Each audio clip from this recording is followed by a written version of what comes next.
Welcome back to WEBN's All Access Oscar Special. We are switching gears and heading east. This year, the dirty water has taken over. 3 Massachusetts blockbusters have the golden ticket into this year's show. The Fighter, The Social Network, and The Town were all shot in Boston and have received multiple nominations. Justine Frostad went from the red carpet to the boxing ring to give us an exclusive with one of those nominated films. Justine? The Fighter brings boxing to the big screen, but it's not just about the big fight. The movie is about family struggles and love. I sat down with the Fighter's infamous family. Each of us have our own individual identity, but yet still kind of bring it together as a group. Melissa McMeekin played one of the sisters in The Fighter. She says the actors not only had to take on the personalities of the sisters, but they also had to take on their appearances. I actually, believe it or not, was one of the more pulled together sisters. I got to wear a little lipstick and I got to wear heels to the boxing gym. The sisters who played the tough, gritty women have been critically acclaimed for their natural chemistry and stark dynamic. Jenna Lamia plays another one of the tough sisters. Lamia says when she arrived on the set, most of the other actors had already started to transform. It was like a group of, 5 girls with bleach blonde hair, and some of them really have an authentic Boston accent, so it was like, how you doing? Welcome, we're all here. Erica McDermott says the casting director doubted her ability to step into the tough girl role. And when the casting director got to me, she said that she thought I might be too pretty or not tough enough. And so I got in her face and started swearing and told her to give me a part in the movie. McDermott was cast and the chemistry followed. She says the chemistry was instant with her on-screen mother, Melissa Leo. Either we did the read-through, Melissa Leo walked in.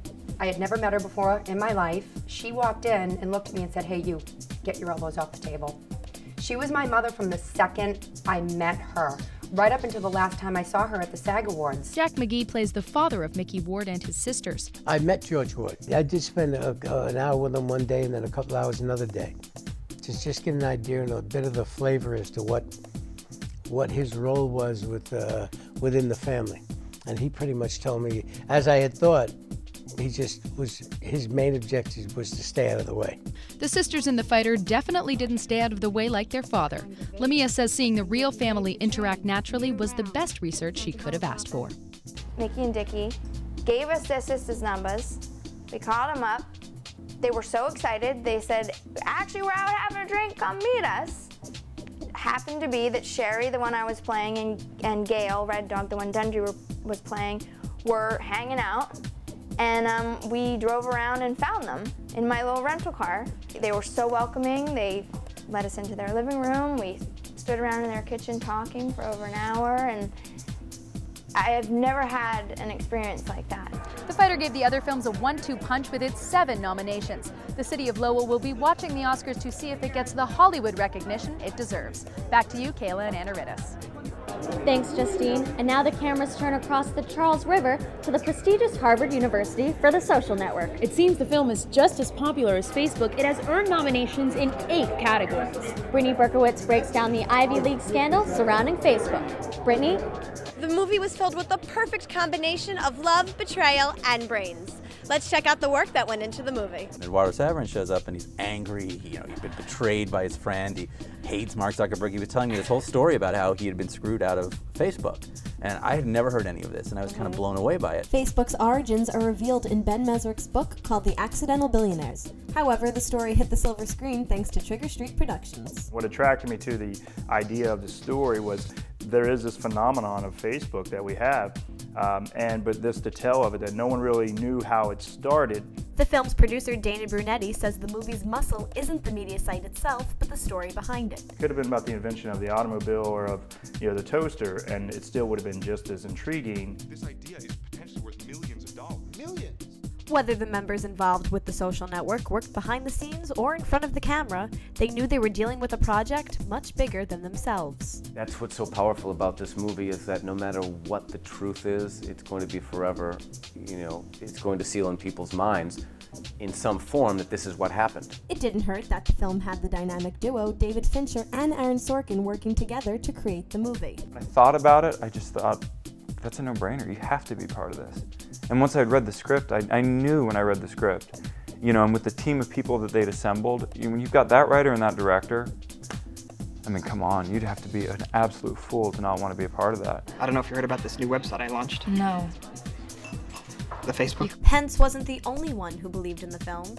Those who were involved from the beginning were convinced that it was gold. I can't wait to see Sorkin go up and get an Oscar, which I think is going to be the ultimate moment for me as an author, to see your book end up winning someone an Oscar. I came out and I'm like, wow, that's really good. And I turned to Kevin, I'm like, am I crazy, or is that a really good movie? And he told me then, which I thought he was crazy, because if you're not nominated for an Oscar, he goes, I'll be surprised. Just like they say in the movie, you'd rather catch a big fish than a lot of little ones. And it looks like The Social Network may be a 3,000-pound marlin. What's the word on your end of the carpet? It's true, Brittany, The Social Network has captivated audiences all over the world. But now we're going from Cambridge to Charlestown, where Ben Affleck directed his blockbuster hit, The Town. It is a flick that keeps audiences on the edge of their seats. The actors from The Town play gunslinging bank robbers with creative costuming. Kate Andrews spoke with some of the actors who pretend to be these Boston-based criminals. Kate? Fenway Park is the backdrop for the climax of this Oscar-nominated movie. The film makes any bank owner question their security. It was crazy because when I grew up, one of the, maybe the second or third job I had was as a vendor at Fenway Park, so I never thought I'd be shooting an AK-47 in Fenway. That's rapper-actor Slane, who plays Albert Glonsey McGlone in The Town. And as you can hear, he is a native Bostonian. It was that accent that local casting director Carol Pickman was looking for. My staff and I did a lot of going into the neighborhoods. We held 4 or 5 open casting calls just looking for neighborhood people, people with authentic Boston accents. It came down to also looking for Charlestown people. So we were always in Charlestown. And that's how she found Owen Burke, who played Desmond Eldon and completed the bank robbing quartet. I went to an open casting call for The Town with no acting background. I just kind of went to see what would happen. And though he was a bit intimidated acting next to heavy hitters like Ben Affleck and Jeremy Renner, Burke admits it was the Beantown bond with Slane that helped him adjust. Slane made my experience on set a lot more relaxed, just because me and him have so much in common about like growing up in Boston, not the same way maybe other people sort of came into movies, where I'd say we're definitely more like just like your average Boston guy, just struggling along in the city, you know, not really like Hollywood people. So I hit it off with him. We knew a lot of the same people from growing up. One thing he didn't have to worry about was helping out his co-stars with their Boston accents. Those guys, they had it all down. The Boston accents in The Town seem Oscar-worthy, and maybe one of the reasons why it's up for Hollywood's top award. Jeremy Renner is up for Best Supporting Actor, and his Boston accent is wicked real. Back to you, Anna Rittis and Kayla. Thanks, Kate. An interesting bit is that Jeremy Renner visited local bars to hone his Boston accent. So if you want to hone your skills in predicting the future, you may want to talk to Ben Lyons, because the nominations are in and the bets are on. He's E! Entertainment's resident critic and go-to expert on all things Oscars. Brittany Berkowitz coaxed him into giving her this year's winners. Ben Lyons actually made me question my original Oscar picks. I wish I'd waited until after the interview to place my bets. You have biopics like The King's Speech and 127 Hours and The Social Network and The Fighter. You have big studio films like Toy Story and Inception, and indies like Kids Are All Right and Winter's Bone. So a nice selection of films and performances being honored this year. We bring the subject into that dream, and they fill it with their subconscious. When it comes to movies, Ben Lyons knows what makes the Academy roar. While fans try to predict which flicks will pull in the most Oscar votes, the E! News film correspondent says you can't always go by the Globes. The Social Network was the early favorite, came in out the gate winning all the critics awards in all different cities, and then the Golden Globes. And Golden Globes used to be the kind of the real precursor to the Oscars, and now I think it's lost that. Get up, you can't sit there, get up! Why not? It's a chair. This award season, Ben bets on biopic The King's Speech to be crowned Best Picture. It's got 12 nominations, supporting noms for Jeffrey Rush and Helena Bonham Carter, and Firth is a lock for Best Actor. Tom Hooper, probably right now the favorite for Best Director. King's Speech is just that Academy-friendly movie, plays to a little bit older audience than Social Network does. Lyons didn't dance around his pick for Best Actress. Performance of the year is Natalie Portman. Yeah, man or woman. I thought what she did with that role, it was iconic. Like she exposed an audience that might not be familiar with the world of ballet to the hardships that ballerinas face. With outlandish films like Black Swan scoring nominations, this Oscar season draws attention to more boundary-breaking movies than previous years. Christopher Nolan definitely deserved it. He's right up there with Fincher as the guys who are pushing big films and pushing these commercialized movies forward and doing them in an artistic way. This year, the Academy has an eclectic selection of films, bringing young Hollywood into the old film tradition of the Oscars. This year, I thought they got it for the most part right. I mean, Franco is terrific in 127 hours. It's fitting he hosts. It's a good time for him to host. And the whole show just feels like very contemporary. A lot of young Hollywood there. Jennifer Lawrence, Haley Steinfeld, Eisenberg. I mean, it's a cool year for young Hollywood. I'm the one fighting, okay? Not you, and not you. We'll see if his predictions come true this Oscar season. Back to you. Well, you know, not only do film critics bank on their predictions, so do nominees and past winners. Oscar winner F. Murray Abraham spoke with Justine Frostad about his own Oscar and his favorite flicks.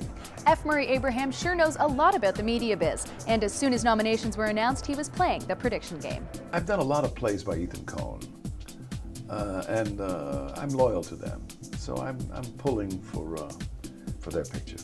Oscar winner F. Murray Abraham is also pulling for the dynamic Lowell family of The Fighter to win an Oscar. And I liked that picture a lot, and I liked those women as a family unit. They were terrific, and Christian was terrific.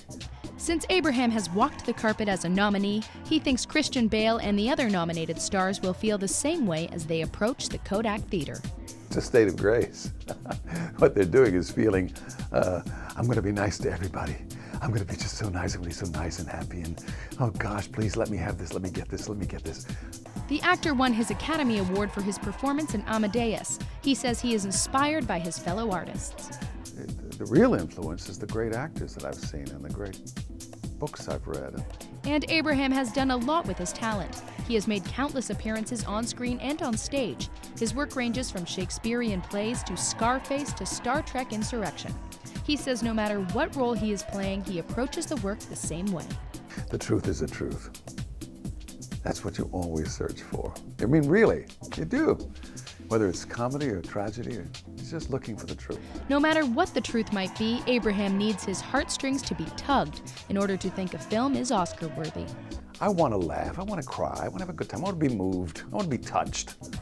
So for anyone looking to break into the business, Abraham has some advice. Don't be afraid.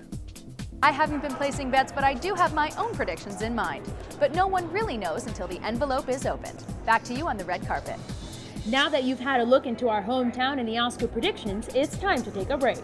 Fashionista Tim Gunn will show you how to make it work. And you'll see how intestines are made. Well, at least for the big screen. You know, be on your game. I mean, if you reflect... This one's also one of